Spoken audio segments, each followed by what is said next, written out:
Good morning, good evening, good afternoon. It's my pleasure to welcome all of you to panel 6 of the conference, which is on socioeconomic impact of population aging. It's also my pleasure to introduce our 3 panelists today, Dr. Sarah Harper, Dr. Philippe O'Keefe, and Dr. Lauren Johnson. Dr. Sarah Harper is a Clore Professor of Gerontology at the University of Oxford and the Director of the Oxford Institute of Population Aging. Her background is anthropology and population studies, and she holds an MA from Cambridge University and a Doctor of Philosophy from the University of Oxford. Her research focuses on societal changes arising from population aging, with a specific interest in healthy life expectancy, the family, and intergenerational relationships.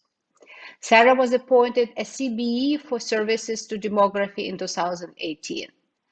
She served on the UK Prime Minister's Council for Science and Technology and also advises the Prime Minister on the scientific evidence for strategic policies. She chaired the government review into the future of UK's aging population. She's an editor of the Journal of Population Aging.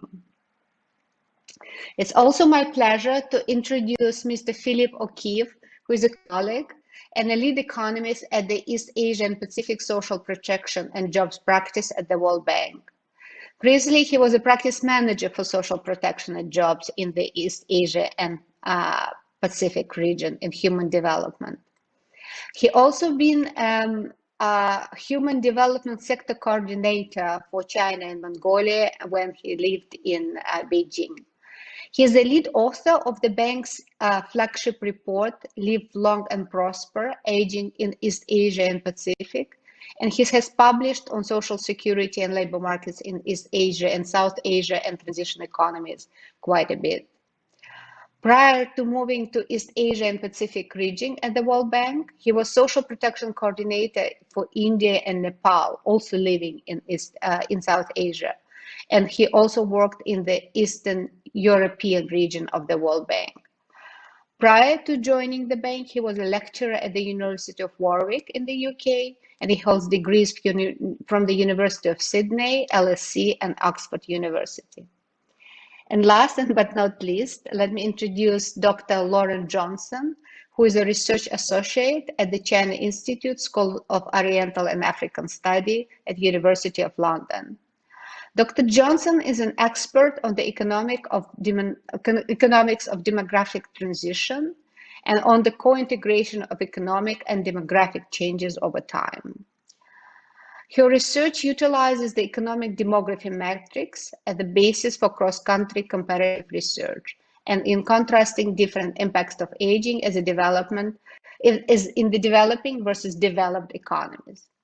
Dr. Johnson holds a PhD in economics in Chinese from Peking University and Masters of Science in Development Economics and a bachelor's from University of Melbourne. Her previous employers include the University of Melbourne, Beijing Foreign Studies University, the World Economic Forum, and Overseas Development Institute. We have a great panel, and we have a very interesting topic to discuss today. Over.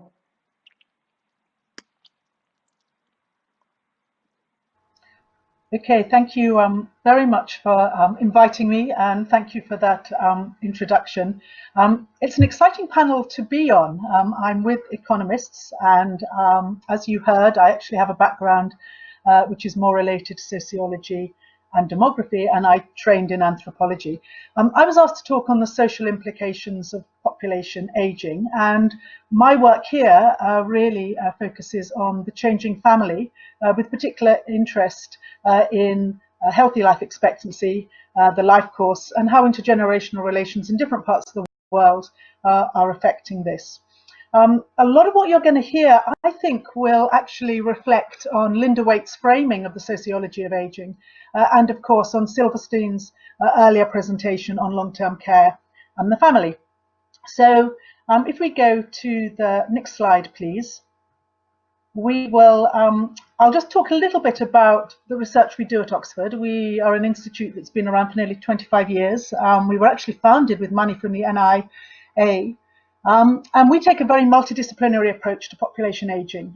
We're interested in individual aging, but very much within demographically aging societies. And we use mixed methods. And that's always been one of the thrusts of the Institute, is that we do have both quantitative and qualitative scholars trying to work together to tackle these issues.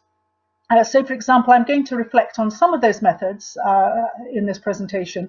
For example, our Global Aging Survey, which we undertook in 2005 to 2007, 44,000 countries, 44,000 individuals in 24 countries, very much looking at changing attitudes and behaviours of older populations, based very much around the developing HRS at that time.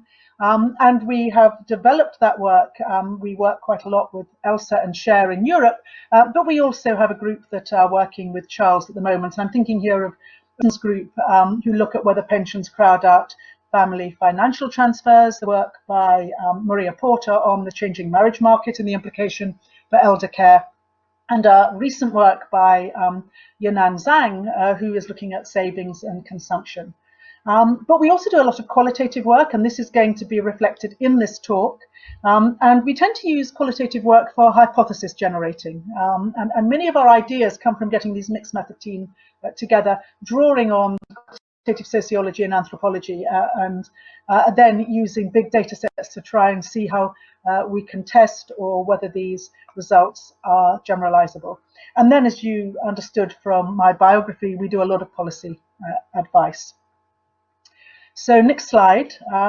This is just a slide which reflects that over the 25 years, we've built up a series of regional research networks, a lot of them from past students and postdocs, but also from developing networks in those regions. And I'm particularly going to talk at the end of this talk about, we have two associations in Peking, one with the population unit at PKU and the other at the University of Xi'an, working with the population demographers on aging there. And it's this latter group and some work that we've done with them that I will reflect on as the talk progresses. So if we go to the next slide, we were asked to talk about what we know. And so this is what frames our work at Oxford and has relevance. It's very much framed by the understanding that aging is malleable. Healthy behaviour can prevent chronic conditions and slow down functional decline. And this slide comes out of a collaboration we have with the University of Copenhagen, but both there and in Oxford, where we've recently launched the Aging Research Collaboration, which aims to bring biologists and sociologists together, or qualitative social scientists and quantitative social scientists together, to really try and understand about social science change and biology, including at the cellular level. And I think you will notice that many colleagues are now speaking about the way that we do need to understand the biology of individual aging, but how it then is mediated by the social networks that we live in. So, for example, if we put this in a sociological perspective, we can say there are certain stressors such as retirement, bereavement, and disease, and they manifest themselves often during major life course events and transitions. The diseases do. But on the other hand, we can build up resilience. Things we know, like exercise, social networks, and economic security, can protect against damage at the cellular level. And this will very much frame the way that we nowadays tend to approach. And that's why we have, or I have, a particular interest in healthy life expectancy and the way that the sociological variables, particularly around the family and intergenerational relationships, can promote this. So if we continue with the next slide, we also very much frame our work around inequality. We recognise there are huge differences between generations, which are cohort effects, and within generations, which are socioeconomic effects, but that this become more pronounced as we age. And we also believe that we have to increasingly have a more integrated system of tackling this, that this is a life course approach, and we need integrated systems of not only policy but also funding, delivery, regulation. This is not anymore the matter of us looking at individual aging and societal aging. We have to look at the two very much together. So if we just move on to how this reflects on our work on China, and let's move to the next slide, and let's look at the question that I want to tackle, which arises from China's social change. Now, as we all know, population aging is the result of both falling mortality and fertility, and in particular it's leading to greater care needs for older adults, but at the same time reduced children to provide care. And this is also coinciding with changes within the family itself, and thank you, both those resulting from the demographic drivers, but also from socioeconomic and cultural drivers.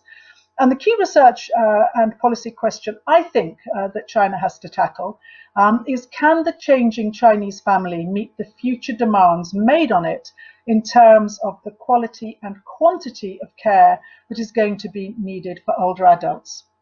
And this is what I want to explore in this talk. And I'm just going to start by sort of reflecting quite broadly. I'm going to talk a little bit about the global aging study, and that it provided many of the insights that we over the years have been exploring. Next slide. This is a publication which is called Global Aging, Ensuring a Resilient Future, which should have actually come out at the end of this year, but because of COVID, we realized we actually had to rethink a lot of it, but it's now due to be published early in 2022. And what we have been able to do is we have been able to take that base survey, 2005 to 2007, on attitudes and behaviors. And if I just take how we have worked with the Chinese data, there is a sister study, the East Asian Retirement Study, which occurred in 2012-2014, and used very similar methodology and took very similar questions. And although it's not completely comparable, we can definitely identify certain trends. And then similarly, we can look at, for example, Charles, because we very much based our GLASS survey on some of the health and retirement questions. So, for example, I mentioned a little bit about Leeson's work on pensions crowding out financial support within families, drawing on Charles. This, in a way, was promoted because both the Global Aging Study and the East Asian study was indicating a real decline in attitudes towards providing financial support within families. And the next slide just sort of slightly gives you an example to indicate that. This is data from 2014, and it was the attitudinal survey. And the question basically was, who ideally should be most responsible for providing income and personal care to retired people? China is third from the right as you're looking at it, and you can see that China, Philippines and Vietnam had round about half and just over half believing that the family should be primarily responsible. Income by 2014 had really fallen to a much lower percentage across Asia, and the next slide very much shows this, where we can say that in both the studies across the four waves, so that's 2005-2007, which was GLASS, and 2012-2014, which was the East Asian survey, there was a definite decline in the provision of, and importantly, expectations of, financial support. But personal support was still remaining high in Asian countries. And this very small figure just illustrates, in fact, China, where you can see that 29% reduced across the two surveys down to 11, although people still retained high levels of family support. So let's focus a little bit more now, and let's turn to the whole question of family change. And I want to turn in particular to some of the perspectives from anthropology. There's obviously been a long history of detailed examination of kin relationships in China. And if we turn to the next slide, let's just explore some of the cultural understandings that we now have about the changing Chinese family. And I'm just drawing on four scholars who have worked extensively on this. For example, James Watson, who has written describing the Maoist transformation of the Chinese family, and highlights the fact that this actually removed the extended kin between the small family group and the state, and argues that this is a missing piece that has never really been able to be reintroduced. Jinqing Shi describes intergenerational patterns emerging between stem and nuclear families, and suggests that we have the temporary stem family, the rotating family, split family, neighboring family, and skip generation family. The really perceptive work of Yan, who has written a lot about new intergenerational intimacy in China, and highlights the more egalitarian parent-child relationships, that shift to emotional bonds rather than filial obligations, and sees co-residence in a STEM family very much something around freedom of choice rather than obligation. And finally, the wonderful work of Elizabeth Kroll, who very sadly died in 2005, actually, just before this work was published, where she identifies the replacement of filial piety with a new form of intergenerational contract, and says filial support is now based on egalitarian values of caring and mutual reciprocity, rather than hierarchical norms of filial duty and obligation. So I think from an anthropological point of view, we have a real understanding of many of the dynamics that's occurring in the modern family. But if we go to the next slide, we can see that in addition, there are some real tensions that are emerging. I think one of the first ones is now very widely described, this challenge of what is called neo-familialism, and I apologize for spelling mistake immediately after that. And this basically emerges from the tension between collectivism and individualism, the idea that modern China is very much encouraging individualism, but cultural and indeed political moves are still supporting reliance on the family for care and support. And we can move to that point in that second point, which is the withdrawal of the state. And I actually go back to the work again of Jinqing Shi, who has suggested that since the 1990s, many of the state care responsibilities have been returned to the family. Arguing that families are the only place that can afford, and afford is not an economic term, it's more a social cultural term, that can afford the burden of elderly care and childcare, and that they have become the last bastion of the individual in a risk society as a site to resist risks. But what I am going to focus on in particular is this continued presence of Confucian ideals. And one has to ask, and interestingly, that not only have qualitative scholars looked at this, but also quantitative scholars have tried to tease this out.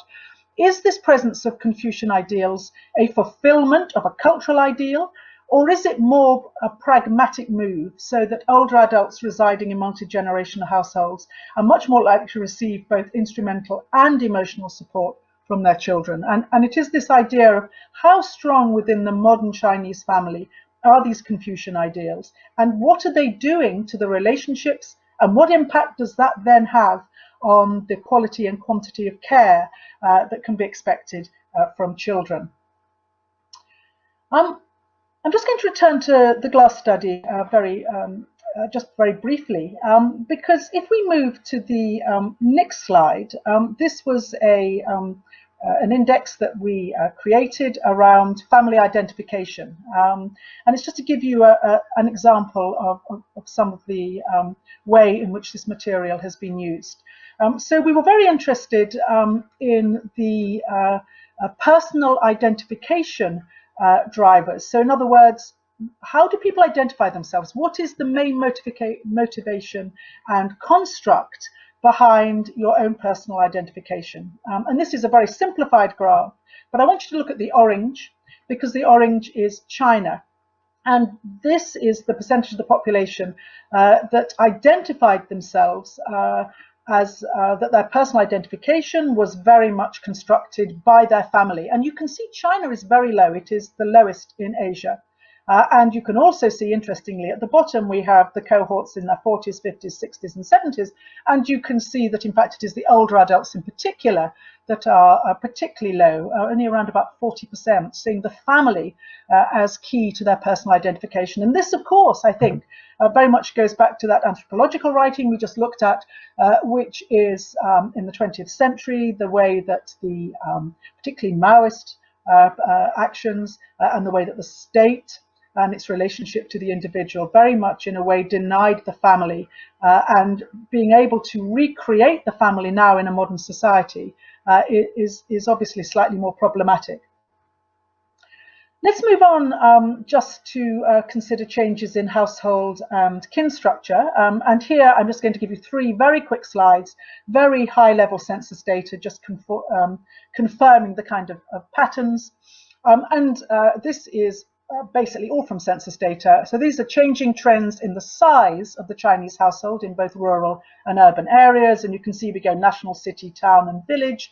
But if you very quickly, you can obviously review these slides if you're interested.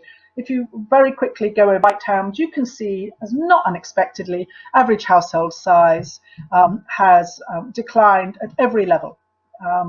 If we compare 1990 up to 2010, and if we look right at the bottom, this is the rural, you can see the, in fact, quite significant decline in household size just over those 20 years, from 4.13 to 3.34. And the next slide is looking at family size in slightly more detail, looking at the distribution by number of children, and exactly the same. Here the data goes from 2000 to 2015. You can see a decline in the average family size, but obviously of more important, if you look at the distribution by number of children, you can see unexpectedly that in fact it is the one-child family inevitably that has increased. And finally, let's just look at the residence of older adults on the next slide. And again, not to go into too much detail, but let's look over at the 80 pluses in 2010, which is the right-hand column. And you can see that there has been a increase in just in these particular figures between 2000 and 2010, quite a significant increase in elderly living alone and in elderly couples. And if you look right at the bottom, the sum of elderly living alone with children, again, you can see there a decrease from 75 down to 63.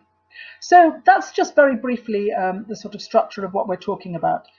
I want now to move to focus on the Chinese family and what we know about the Chinese family. And there is a huge literature drawn from both quantitative and qualitative work.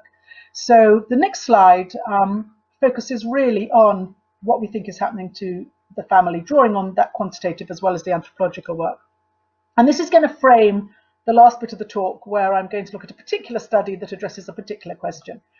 So let's just summarize what we know. We know that patrilocal residence is still resilient as a core aspect of the traditional Chinese kinship system, and that it's deeply rooted, as we said, in a Confucian belief system.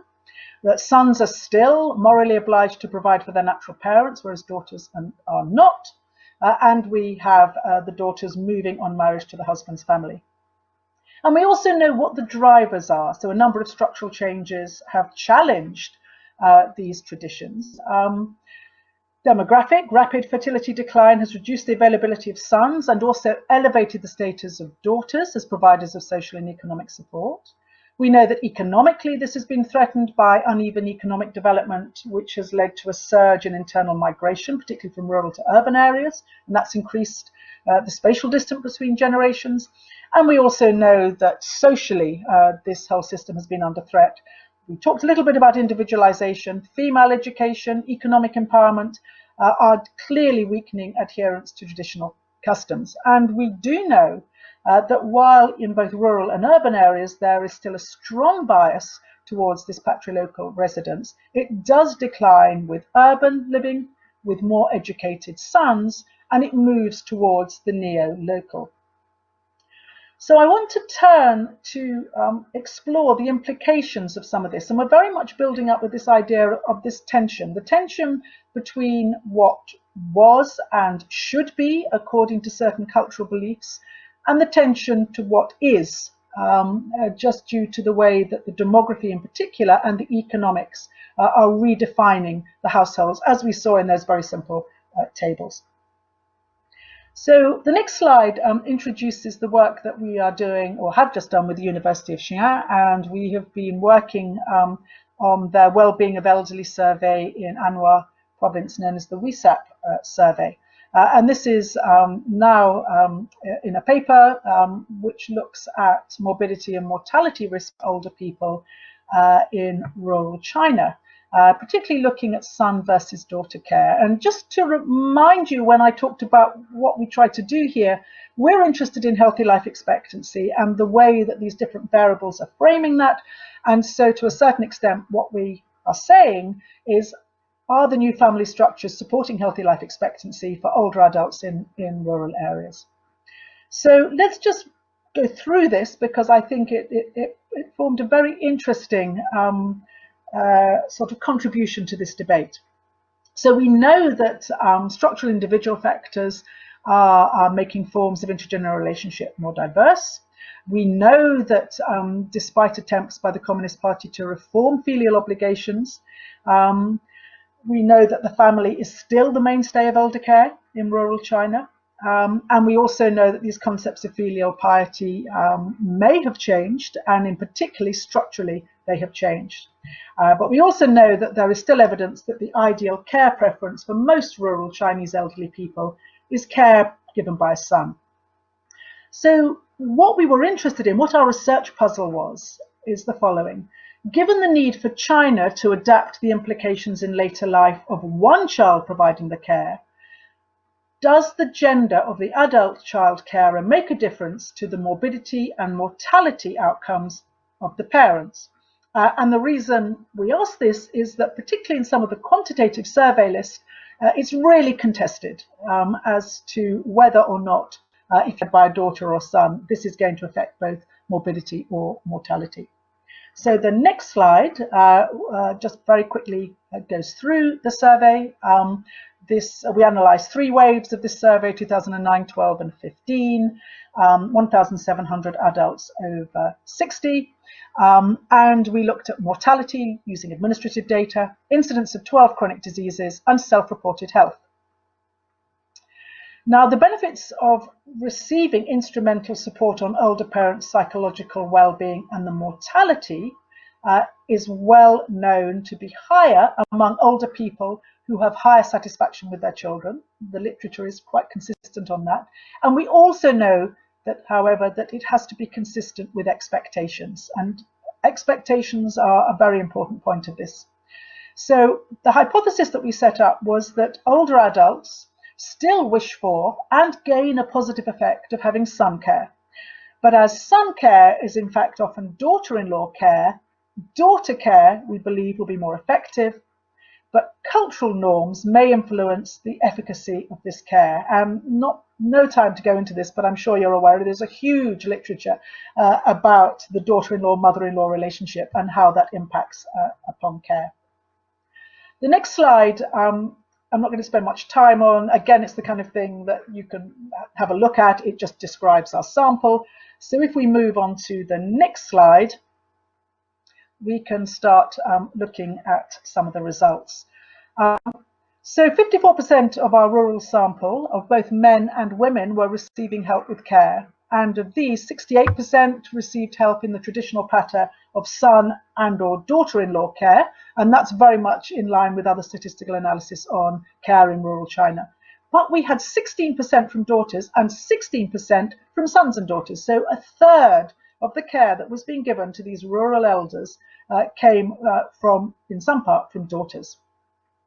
And I think these findings we felt were really very interesting, and particularly from a sort of policy point of view as well. So when we looked at mortality and morbidity, just to summarize, a family structure of mostly sons was more likely to increase mortality risk. Care from son and or daughter-in-law increased both morbidity and all-cause mortality risk. Having only daughters significantly decreased morbidity and all-cause mortality risk. And this is particularly the case in lower income households. So in actual fact, as we had hypothesized, if you get care from a son or a daughter-in-law, actually your mortality and morbidity risk goes up relative to the care, to the risk if it is from your daughter. But then we turn to the self-reported health, and this is where I think it became very interesting. Mostly sons and only sons correlated with higher self-reported health, and only daughters correlated with lower self-reported health. And in particular, most significantly, care only from a son significantly increased older women's self-reported health. And so the self-reported health and the objective health measures and mortality were completely out of sync with each other. So to conclude with the next slide,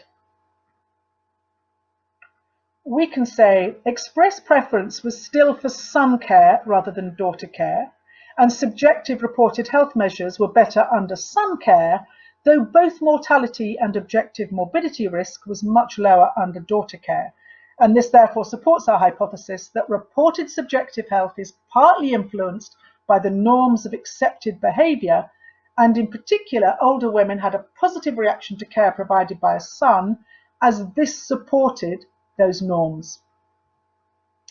So here you can see very clearly that there is a real mismatch among this particular sample in rural China between expectations and the objective scores, and that the Confucius values of having your son care for you very much overrode what the objective data was telling us. So to conclude, let's move to the last slide and go back to that idea around the policy challenge. So I think these are the policy challenges. I think they are generic policy challenges across the world, though they will play out differently. I think the real policy challenge facing all governments is to facilitate health and well-being across individual life courses, to reduce inequalities within generations and between generations as population ages, and to ensure that institutions in the 21st century can meet the demands made upon them in the light of individual and population aging. And in the case of China, what we've been talking about, it's the institution of the family, and it's really important to create resilient families who can withstand the impact of the demographic and cultural changes ahead. Thank you very much. Thank you, Sarah, for this presentation. Unfortunately, we really went over time. I'm sure that a very interesting topic and very interesting data presented makes up for this, but I would strongly urge the presenters to stick with their time. We are 10 minutes over time.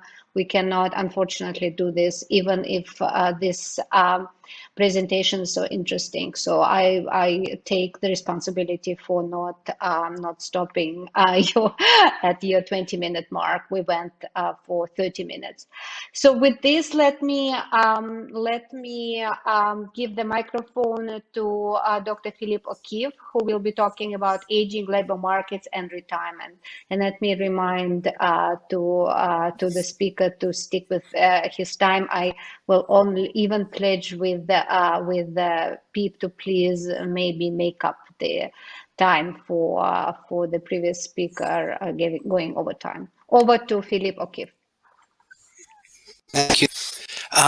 Good morning, good afternoon, good evening, everybody, and thank you very much to our hosts from NUS, CAS, and Tsinghua for inviting me to talk.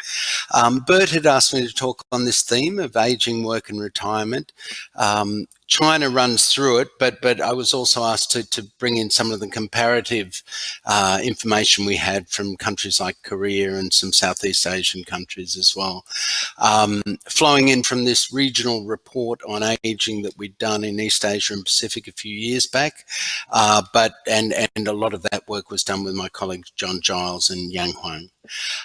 Moving to the first slide, it's a pretty obvious outline. This is along the line Sarah had said, kind of what we know, some policy implications, and what remains unknown, underexplored, and therefore might act as some kind of emerging research areas or issues in this area. Next slide, please. Firstly, starting with the kind of what we know side of things.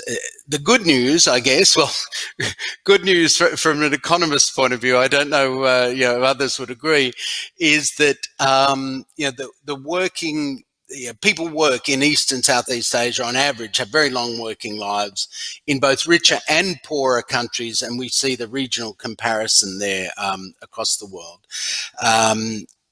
Gender gaps everywhere, not as extreme in East Asia as, say, South Asia, nonetheless quite pronounced.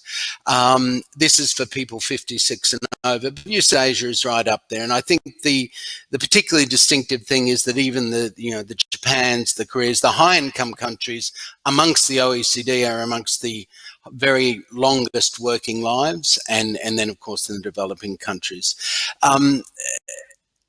On parallel, fairly much with Africa, but much higher income levels. So you wouldn't necessarily expect that East Asia would be there, in line with Africa in these working lives, just from a purely income to leisure point of view. Next slide, please. So people work long, and this gives you some information from several countries, either HRS style studies or LSMS style studies, that they work hard when they work too. These are for rural men on the left, urban men on the right. And these are for those who are, continue work into old age. And you see the hours they're working, I think from memory, this is over age 60. You see it there, the age is on the bottom, but you see, people working well into their 70s, 30, 40 hours a week. Now, that's stronger in rural areas, as we'll see from some of the things, partly because more people continue to work. But those who are continuing to working in both rural and urban areas are really working a substantial amount. So there's a bit of a glide downwards, but it remains fairly high throughout. Next slide, please. So they're working long, they're working hard. And as a result, not surprisingly, when you look at the primary source of support for people 60 years and over across a range of East Asian countries there, rural at the top, urban at the bottom, the blue column, which is their own labour, dominates nearly everywhere in both rural and urban. With the exception of Mongolia, you see there is very noticeable, and that's the post-Soviet heritage of a much more elaborate welfare system, and urban China, and to some extent urban Korea. The Korean one, really, the urban Korean one, is perhaps one of the more surprising parts of that they're still on par, labour and welfare. An immature welfare system in Korea is part of the reason for that, but for such a high income country, that's a really, really surprising number to see nonetheless. Moving to the next slide. These numbers that I was presenting before, these country averages, are, as all averages, hide significant disparities. And this is for a number of countries. And I apologise, some of these data are older than I would like, and we're updating it. But the patterns pretty much hold in the countries. Elena, for example, has recently led some work on Vietnam. For the countries where we have updated this with later surveys of different kinds, the patterns hold fairly much. Urban and rural, really quite distinct differences, men and women, really quite distinct differences, so that on average or typically urban women are the first ones, or earlier, more withdrawal from the labour force earlier, rural men, other extreme, but in both cases the men, urban and rural men working longer than women, and urban working longer, considerably longer in some of these countries, as you see, than rural people. Next slide, please. What that means, or another way of looking essentially at the same question because of differential education levels, is that those with higher education levels in nearly every country, as you see here, with some kind of kinks towards the end of Indonesia, for example, but largely those with higher education are withdrawing from the labour force earlier. And that clearly for countries in a region which is aiming to continue to move up value chains, to continue to get richer, etc., is not a great story. And that's a lot to do with agriculture. It's a lot to do with having to work rather than choosing to work in rural areas amongst less educated people. But it is interesting that it's a pattern that differs to some other regions. So if you look at, say, Europe and Central Asia, it's the other way around. It's the people with less education who are withdrawing from the labour force earlier. So, you know, it's not just an aggregate story of, in some countries, people withdrawing fairly early from work, but, you know, or some groups of people withdrawing earlier from work, but those who you would most like to continue working longer withdrawing earlier than others. Next slide, please. If we, in that context also, as we kind of transition more towards the retirement focus of this presentation, the other contextual thing is that the average coverage of contributory pensions, so the more formal sector pensions, the more traditional ones, are often low. And you see that kind of on the left-hand side there, that's the global fit line there, and quite a number of East Asian countries, some are at or a little above. Mongolia, China are outliers, for example, but quite a number. Indonesia is a really pronounced case there. Below that, coverage remains very low in formal sector pension schemes in a number of countries, reflecting high informality. China one is a bit misleading, and I mean, how to characterize the new China pension scheme is a bit of a mystery. I haven't counted that here. That number would be substantially higher if you did. It would be more like 70 or 80%. But in financing terms, that new pension scheme in China is about 80 to 85% publicly subsidized. So it's not really comparable to the traditional contributory kind of schemes. The other thing on the right is that partly as a result of this low coverage, but even in some countries which have a bit more coverage, spending as a share of GDP on pensions is low by the relative demographics of the country. So that kind of diagonal line is the kind of global, following the pattern there, and nearly all of East Asia, again with a couple of exceptions like Mongolia, is well below that line on the kind of spending levels that we see relative to demographics. This is all dealing with contributory, or largely dealing with contributory pensions, with the exception of a country like Timor. But we do, and of course we've seen a lot of significant expansion of non-contributory social pensions across East Asia and other parts of the world, many developing countries, and matching defined contribution schemes for informal workers. So there's a small contribution and a match from the state of some form. And the Chinese new scheme is a hybrid of all of these things, really. Next slide, please. So that's kind of some context on things we know on more labour force behaviour and the general pattern of pensions. If we look at retirement behaviour, retirement decisions themselves, and some things we know about that, receipt of a formal sector pension, so these contributory pensions, has a mixed relationship with retirement behaviour in the countries in East Asia that have been studied more closely. And the evidence, of course, is very incomplete across countries, I would add. The China pictures there, the hazard rates of retirement, tell you that story very clearly. In one way of doing it for China, urban top, rural bottom, with those peaks for women at 50 and 55 in line with the blue and white collar retirement ages, and at 60 for men, as you would, not surprisingly perhaps. In contrast, the rural retirees exhibit that much more, kind of natural decline, really driven by physical decline rather than the social security system. That's kind of simple hazard rates. If you look on the right, these are the results of more multivariate analysis. And here the results are quite contrasting across China and Indonesia on the one hand and Japan and Korea on the other. China and Indonesia, we see strong reductions in the probability that older men and women are working if we control for other factors, if they're receiving a formal sector pension. And that effect is strongest in urban China. In contrast, in Japan and Korea, we don't see that. Basically, statistically insignificant effects on work probability at older ages of receiving a pension, which is, perhaps surprising, perhaps not very intuitive.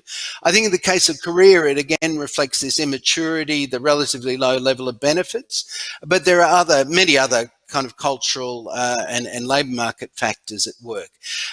In contrast, Japan, the one wrinkle on that is that disability survivor pensions do impact it. I also mentioned the social pensions. Too little has been done on this, and these are much newer schemes often, but in the countries, and China is one of them, where this has been looked at by people from Peking University, my colleague John Giles and others.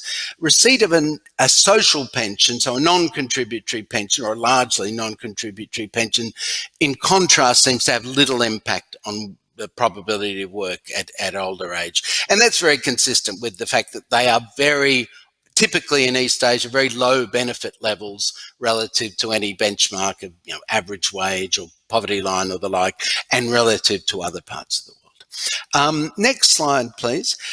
As well as, so there's a bit on pension, a few other factors that come out of data like CHARLES, like the IFLS in Indonesia. Unsurprisingly, health status has significant impacts on retirement behaviour across EAP countries, and I'll give you some numbers there. But this holds for the countries we're looking at here. All four of them, this holds quite noticeably that they are, the health status affects that, and that's not a surprise at all.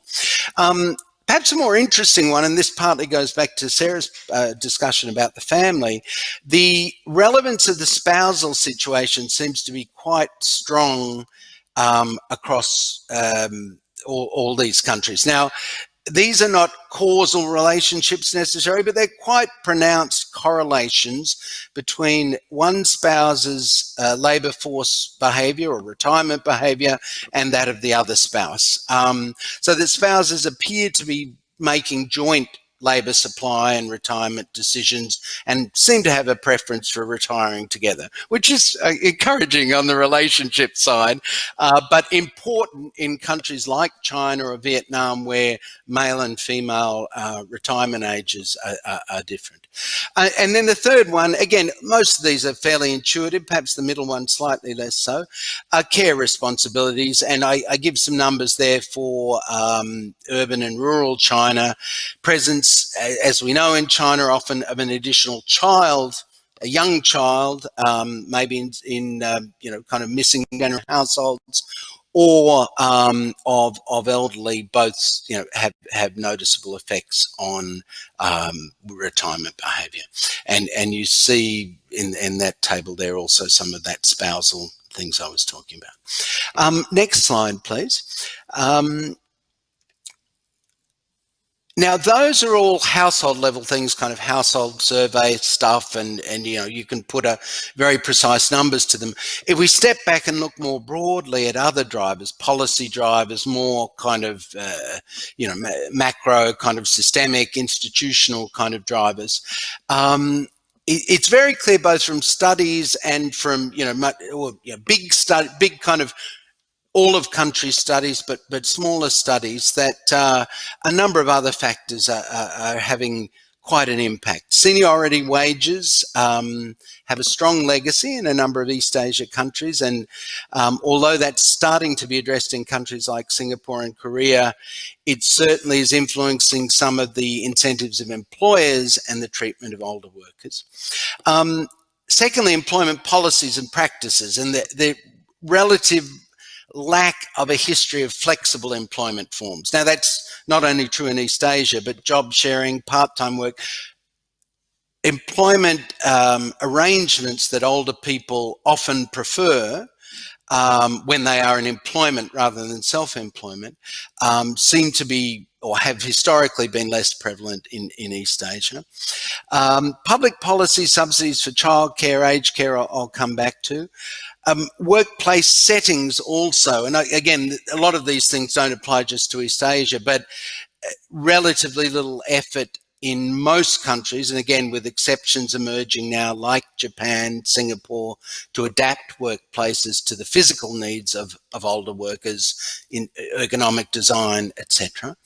And then what we see now in on the more positive side of incentivizing both longer work lives and hopefully more productive work lives are increasing use of financial incentives, targeted public and private active labour market services and programs. And you see some of the countries there.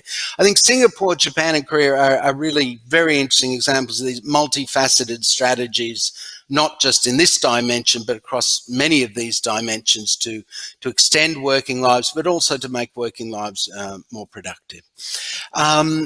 Nonetheless, as again in many parts of the world, employer and societal attitudes to older workers remain often more negative than one would like. Next slide, please. So policy implications, I think, I won't go into them in great detail, and I hope we'll have time in the discussion. A lot of them are the flip side or the corollaries of what those previous slides. Reform of pension systems remains really a pressing priority in some countries. Retirement ages, and particularly mandatory retirement ages, remain too low for the demographic profiles of many EAP countries, and particularly these gender differentials and the like. But not only the formal retirement age, but the early retirement provisions and incentives, special categories, many special categories of workers in some countries who get even earlier retirement and the like. This continues to be a big challenge. Now, some countries that change has happened or is happening, and I list a few of them there. China remains a laggard here, but some of the official documents about the directions for the 5-year plan suggest that this reform is coming for China. The other ones I won't go into. I think I've mentioned them in the previous slides, and they're really, areas that in many countries need to be addressed to allow those facilitating conditions for both more productive and in some cases longer working lives for people, despite the fact that East Asians already comparatively work somewhat longer. Next slide, please. And Elena, I know I'm coming to the end of my time. Other areas that perhaps I think have received less attention are anti-discrimination legislation, whether generalised or more specific, public information campaigns to try and improve the image of older workers and reduce bias amongst employers, and also internal biases that people, older workers themselves, are absorbing. Customisation of active labour, and finally I would focus on the lifelong learning side of things. I think in the opening day, the senior minister from Singapore talked quite a bit about this, and it was very interesting. But I would very much reinforce a point he made, is that when it comes to ageing societies, productive work in age, etc., it's not something one should think about once people are 55 or 60. It's something that needs to start much earlier. The good news on all of this is that blue box at the bottom, a lot of these measures are happening in the richer countries already in East Asia, and in part or on a piecemeal basis in some developing Asia. So there's lots of experience from which to learn, but lots of work to do. Final two slides, and the next slide, please, are areas where we know too little. One is not an area, but really an information base.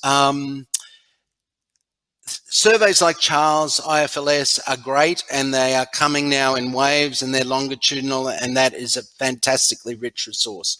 But too few East Asia countries have them, and including rich countries like my own, such as Australia, which don't have something like that at all. So there's a need there for building the building blocks of a research agenda. Second would be relative productivity of older workers. This is increasingly been studied in the other parts of the OECD, but very, very little in Asia, and much more is needed on that. And it will also help we hope to debunk some of these biases, because we see in the OECD that differences within cohorts seem to be different, age cohorts seem to be greater than differences across them. Other things like the persistence of seniority wages, to understand that job quality and productive use of older workers, I think, is really important. Japan is a great example of a country that, people are working a really long time, but their productivity, their optimal use of their talents for themselves and for the society is really, quite questionable over age 60, with the way that labour and employment practices are working. This childcare and elder care, I think there's undoubtedly a need to subsidise that more. But understanding, as countries do that, and the richer ones have done it, and some are starting to do it more, like China making some starts there, Vietnam and others. How much and how quickly do those impact things? And lump of labour I won't go into, but the evidence there is promising. Final slide, and I'll be finished. It's a more general question, I think, and here I think the experience of the richer countries is very interesting. The relative importance of public policy and market forces in these areas. I think Singapore is a fascinating example of kind of guiding public policy, but if you like, catalyzing market forces. And it's not a kind of strict or it's less of a strict mandate approach, more of an incentives approach, trying to push on open doors where they exist. And then I've got a list of other things. Look, I won't go into them because of the time. I'll wind up there. A lot of them are research agendas that are more developed in other parts of the OECD. So I think we're not starting from scratch here in terms of hypotheses and expectations and the like, but they are agendas that remain really underdeveloped to date in East Asia. Thank you. Thank you, Pete. Thank you for this very interesting presentation. You are 3 minutes over time, just for you to know. And I just again to say that these are very interesting topics. And I understand that there is a lot of interest in the audience in this issue. So we've been given permission by Bert Hoffman to get into the Q&A, to take a little bit of time from the Q&A session. So that's what we are going to do with the talk by Dr. Lauren Johnson. Lauren, over to you.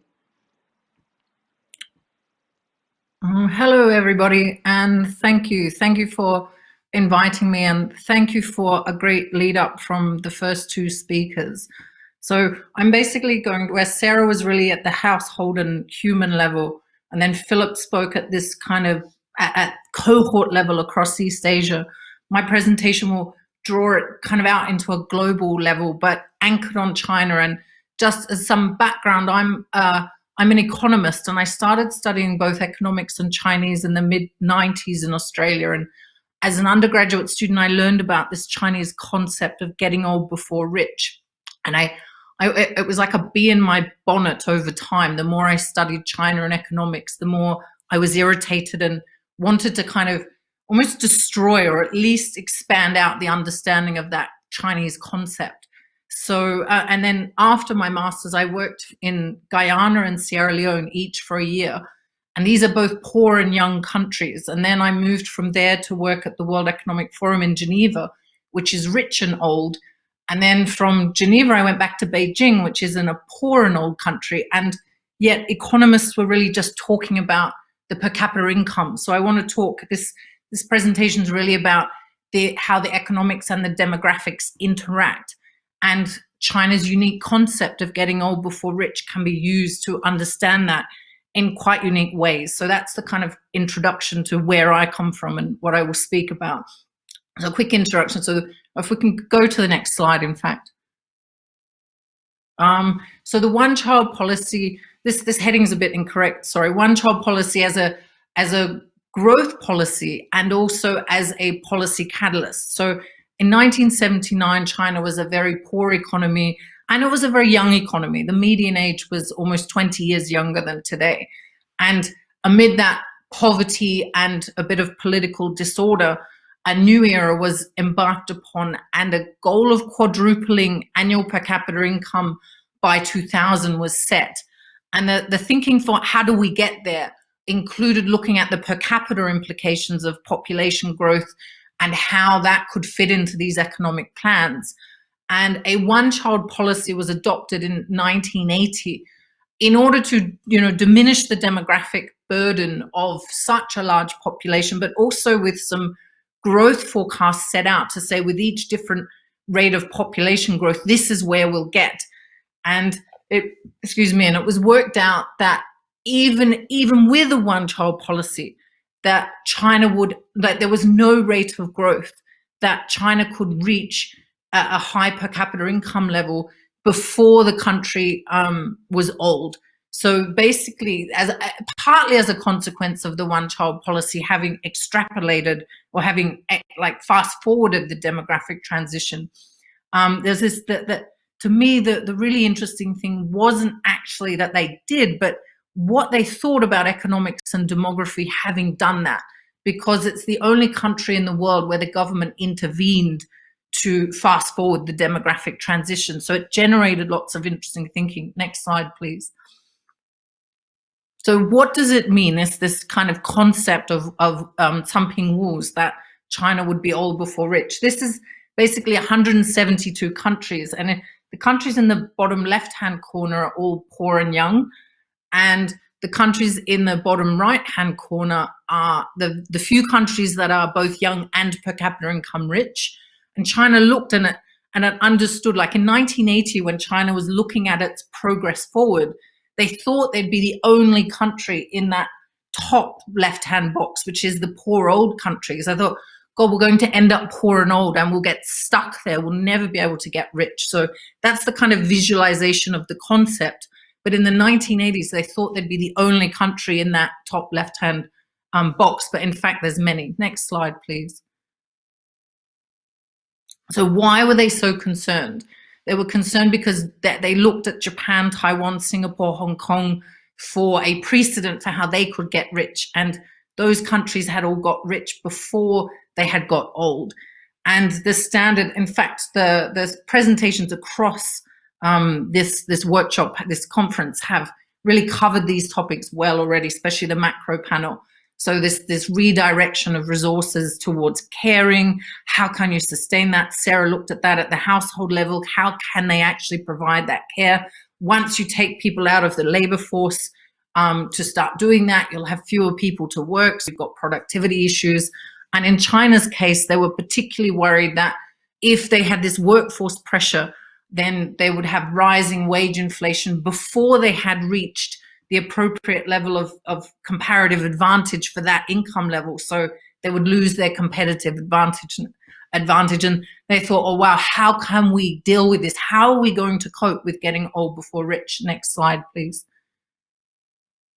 So, and one more, just this fear. In China's case, as they developed, they were using the standard Lewis model, which is that you transfer all these surplus informal labor in agriculture into industry over time. And those waves generate unusual productivity growth that allows for development.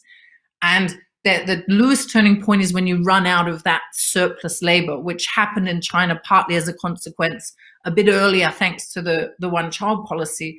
And it unusually coincided with when the workforce population share started to fall. So you had these kind of two crunch points. So it wasn't just that the workforce population share would fall, but the supply of all this cheap informal labor coming into factories would run out at the same time. So this double whammy. Next slide, please.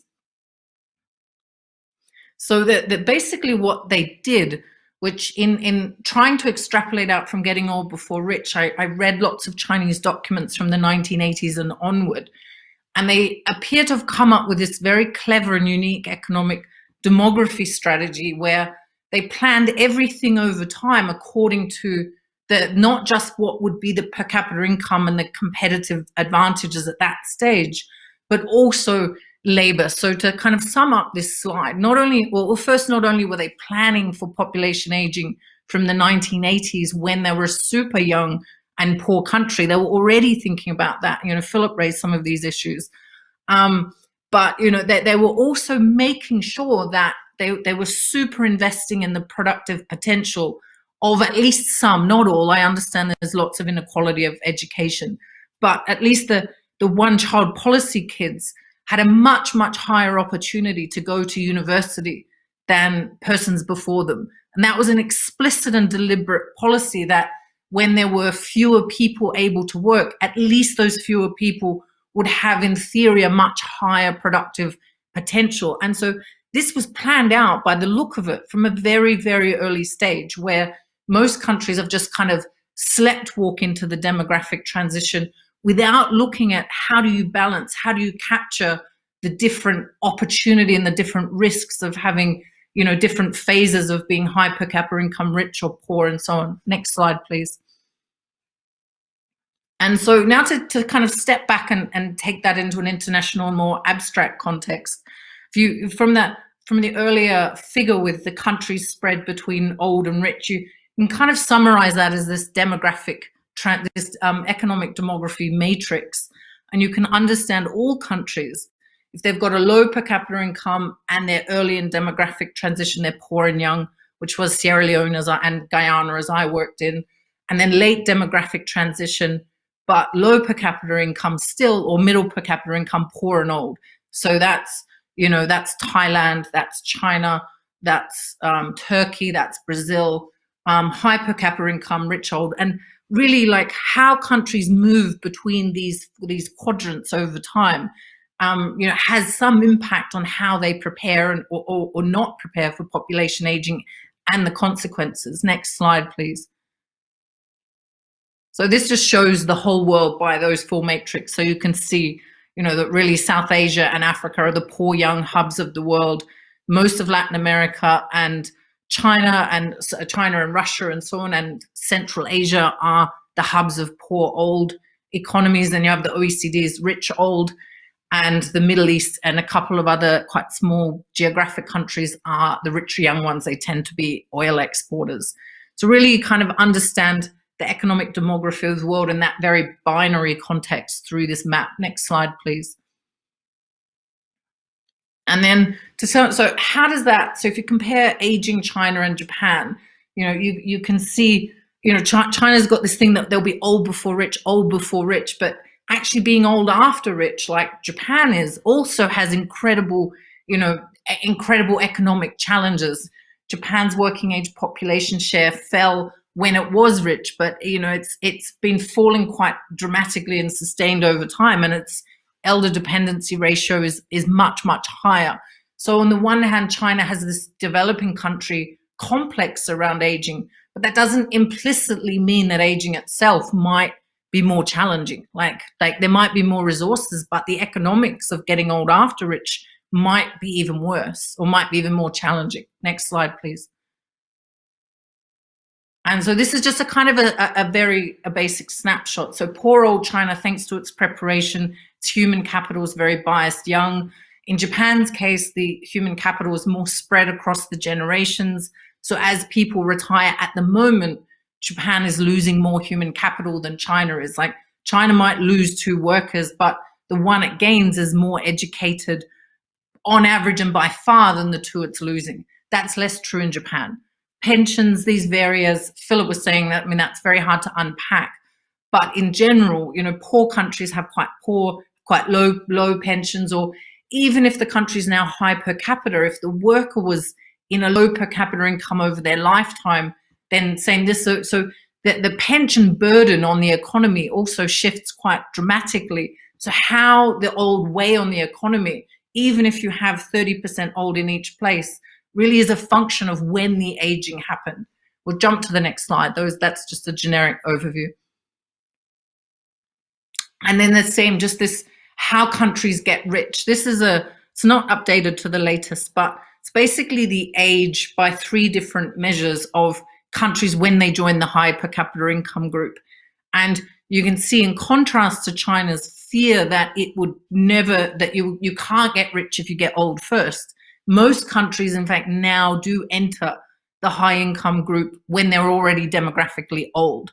So really it's about adjusting for aging, as has been said, at a much, from the start, like to have a, like what China did, an economic demography strategy, whether you're Nigeria, the world's poorest, youngest country, or Japan, the richest, oldest country. Every country should be constantly adjusting to its unique economic demography transition. And then maybe it can get rich like these countries that got rich for whatever reason. Next slide, please.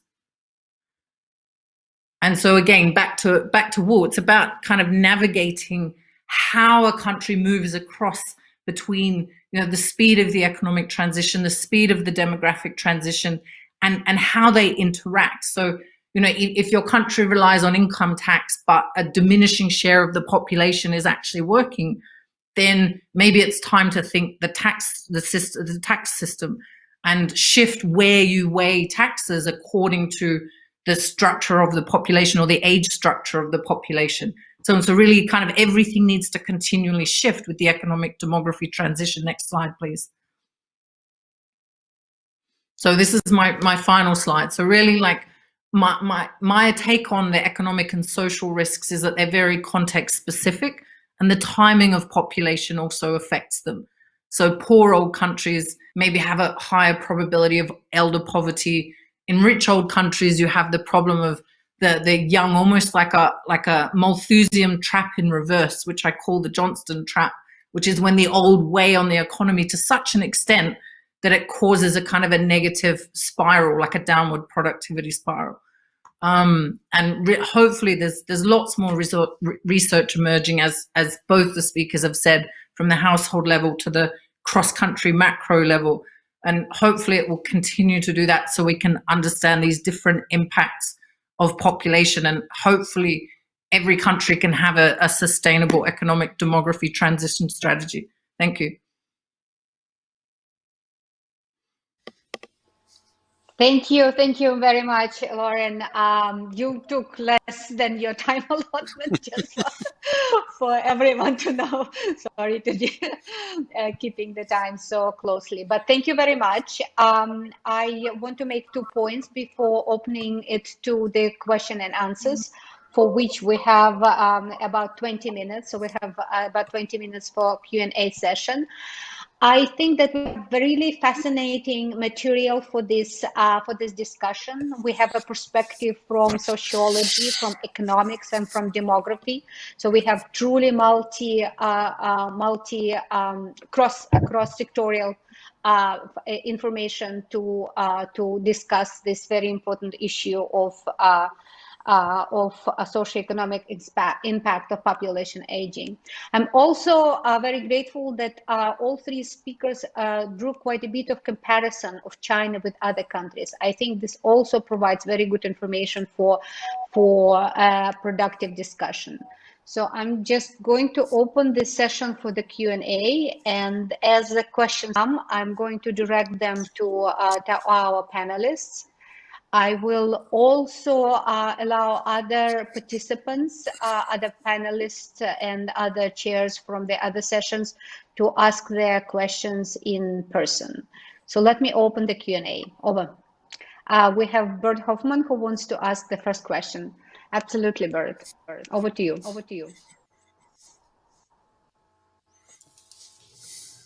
Lots of technology here that I still have to understand.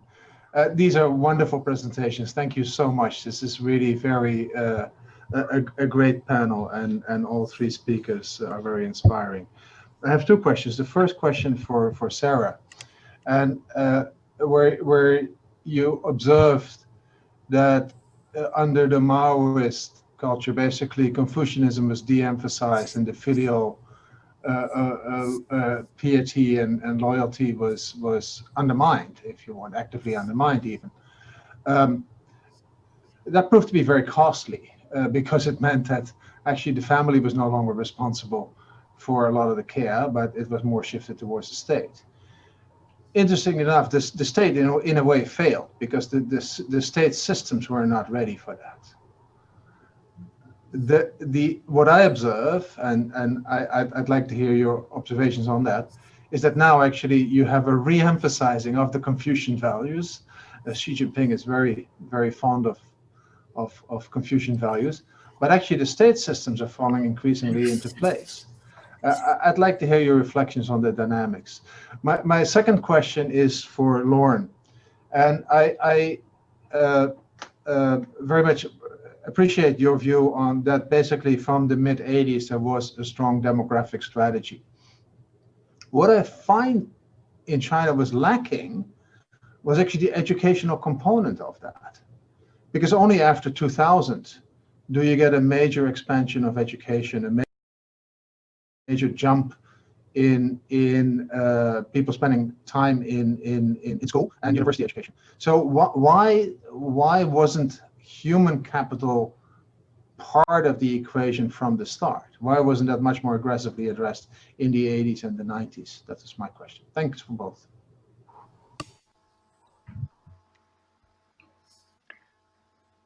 Please go ahead. The panel is answering the questions, please. Okay, shall I start? Thank you very much. Yes, I think please. that's a really interesting question, and in a way, it's very much part of this whole debate. And I think again we have to distinguish between urban and rural areas, and the fact that without any doubt, it is in urban areas that we see. I think we see reduction in Confucian values, although I would argue that particularly among young, there is a real difference in trying to see Confucius as some kind of a new cultural dynamic with which they can identify with. And we know from work with university students, for example, the huge rush to the temples before the exams, and they will then say, of course, we don't believe this, but actually we're jolly well going to continue this tradition because it might happen. So I think what we've seen in the rural areas is actually that the state did withdraw, and the problem is that it is not really sufficiently there. And some people would argue it's actually a political decision because the family is there and the family will pick up the pieces. And whether it will pick up the pieces because of some kind of old feeling around filial piety, or whether it will pick up the pieces because they're moving to that new, more modern maybe generational contact that you tend to find in the West, which tends to be based more on intimacy and affection. Not to say it wasn't there in China, but we know that in actual fact, options, if you like, sort of overrode that. Without any doubt, I think that's what we're seeing. And we've done some really interesting work looking at basically guilt among adult Chinese women in urban areas who are having to care for their older parents, finding it very difficult, trying to alternatives, but actually their guilt is going up and actually compensating negatively for the reduction in burden of trying to juggle between having family obligations and urban obligations. So I would say that particularly in rural areas, the state is not there, and that what is really interesting is whether the new form of family is going to be able to support older adults, given all the other pressures, in the way that maybe did through close association, and that's not really clear. And just to jump in on the second question, I would say that one of the issues on the human capital side was China starting from quite a low base on a per capita level. So perhaps, and also having the fiscal challenges of the 1980s around the reduction of the tax base until the mid-90s.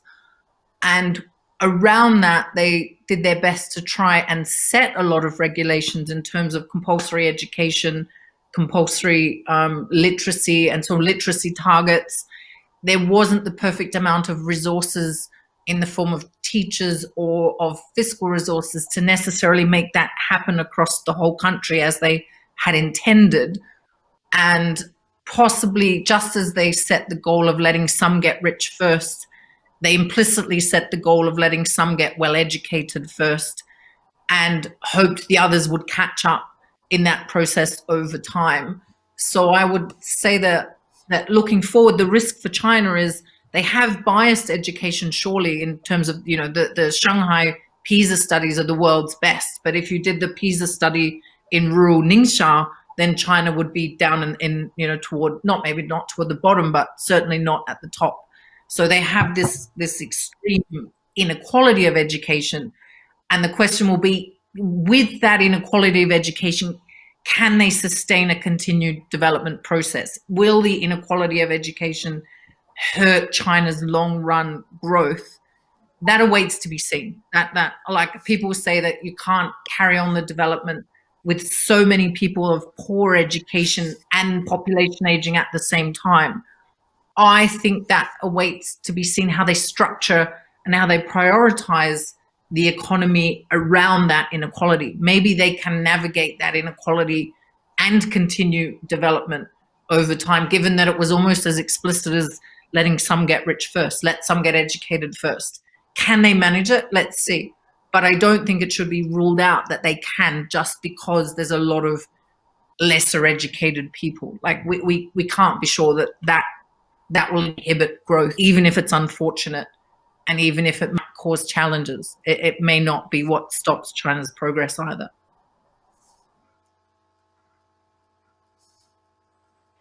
Thank you very much. Let me just check if we have any more questions from the audience. And if we, yes, we have one more question. Please go ahead.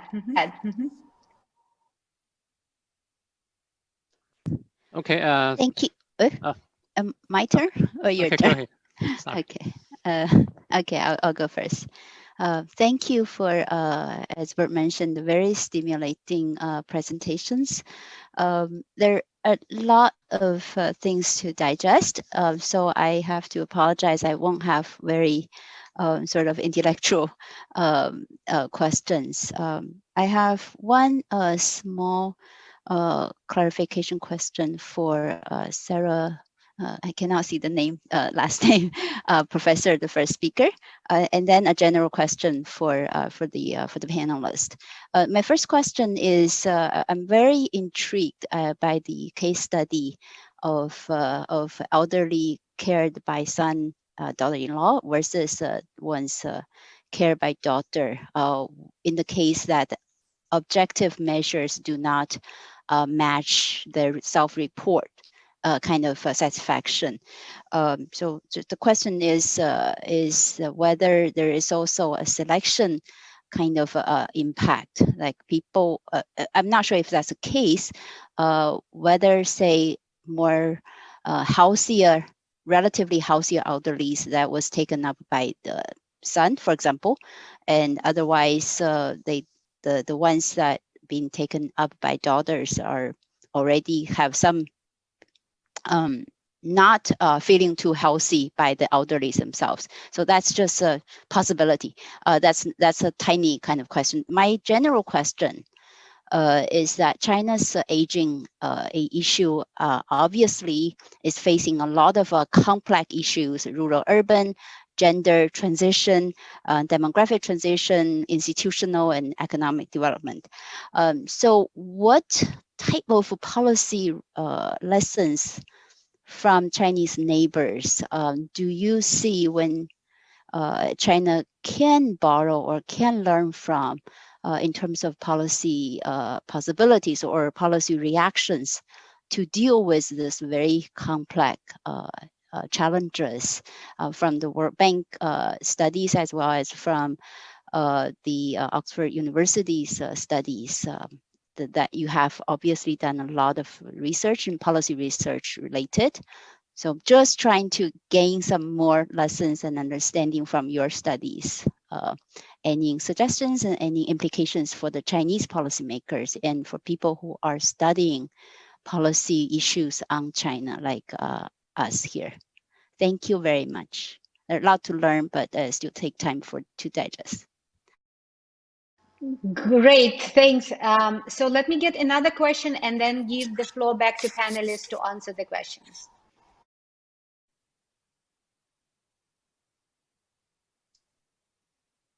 Hello. Yeah, my question is to Professor Sarah Harper. Yeah, thank you for your excellent presentation. It's good you bring up the concept of resilience, which has not been discussed in this conference so far. So can you talk a bit more? So for example, how is resilience produced, conceptualized, and measured in the aging research? So any evidence on how resilience varies across social groups or across countries? Yeah, thank you. Thank you very much for these questions. I think this would be the last round of questions because we have about 6 minutes, and that I think it will take for the panel to answer these very, quite deep questions. I'm going to reverse the order. I will ask first Dr. Lauren Johnson to go ahead and answer, and then Professor Sarah Harper, and then Philip O'Keefe. Over. I've tended to focus on what the world can learn from China, so I have to turn my brain upside down. And I participated in a conference a couple of years ago where an Australian expert on very institutional level, very kind of micro level policies were, and there were many Chinese policymakers there, and they were super interested to capture exactly what Australia was doing at the council level to provide services to the elderly. So I don't know what they ultimately followed up with in terms of the exact micro lessons, but the excitement level to learn from them was really quite visible and quite amazing. So my point on that would just simply be to hope that all these micro aging policymakers really talk to each other much more. Also, Chinese policymakers sharing lessons with the world, not just to keep absorbing lessons, but to share lessons of their own. Thank you.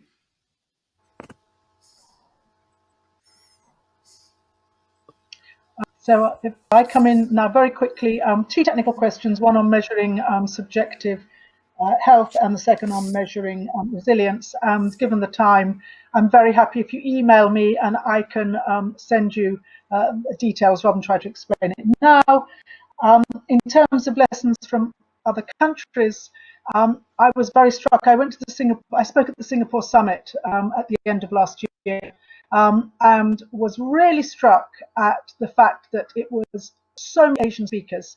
And in fact, I was in after session where there were Americans, and they kept saying, this is the first time we have had a panel on this without Americans, and we believe we've got to look at Asia to find Asian solutions. And given my interest in the sort of cultural, then I would say that Asia, look within your own region, because there are some wonderful examples that culturally will fit you maybe better than trying to rely on Western models. Thank you. Thank you. Over to Philip now. And on the first question, or the question of lessons from other parts of Asia, I think there are many of them really, and they flow both ways, as Sarah and Lauren said. Maybe I'll just focus on a few really specific ones. I think on the care side of things, clearly the state is going to have to play a bigger role than it has historically, but the lesson I think from countries like Korea is if you over medicalize that model and over institutionalize that model at the outset, well, firstly, it's hard to afford, and secondly, it doesn't really gel very well with the pre-existing cultural familial norms, etc. So I think there's strong lessons there about the models of care as the state gets involved being much more home-based, and that being a bridge between the family and the state and that kind of thing. So that would be one. The second thing I think is, and I mentioned it briefly in the presentation, Singapore, Japan, Korea have these multifaceted aging strategies that are dealing with the labour force and throwing lots of things at it. It's not just one policy or one strategy or one program. They've got a host of things, and they tweak those things repeatedly and consistently. What they haven't done, and so that's a lesson for China that I think that's probably maybe, you know, there are lots of lessons there, and probably that multifaceted thing is a way to go.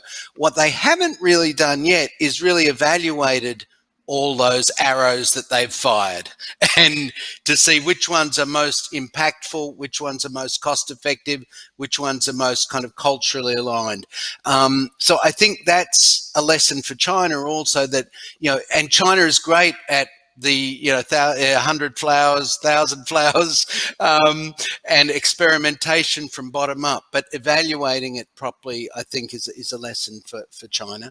And then a third general point I think that emerges from those things on work anyway is that you shouldn't just think of whether it's retirement systems or employment policies or whatever as being about work and making people work longer and that being the sole objective of it. But it's got to link very much to the whole cognitive story, that work, you know, can firstly have value and maybe even joy for some people, but certainly will delay cognitive decline. And those kind of factors. So thinking of work in a more holistic way, I think, is something that's an emerging lesson from some of the richer countries in the region. In terms of what China is doing, I think their directions are largely sensible on things like pension reform, but they've got a big legacy to cope with. Legacy costs in the formal scheme, which even with all the sensible reforms they've done in recent years is a big, you know, a big fiscal challenge. And then the whole equality thing. I think what's been done to try and enter into the rural and informal space is highly desirable, extremely innovative from China. I think other countries can learn from China there, but there's still, of course, major inequality.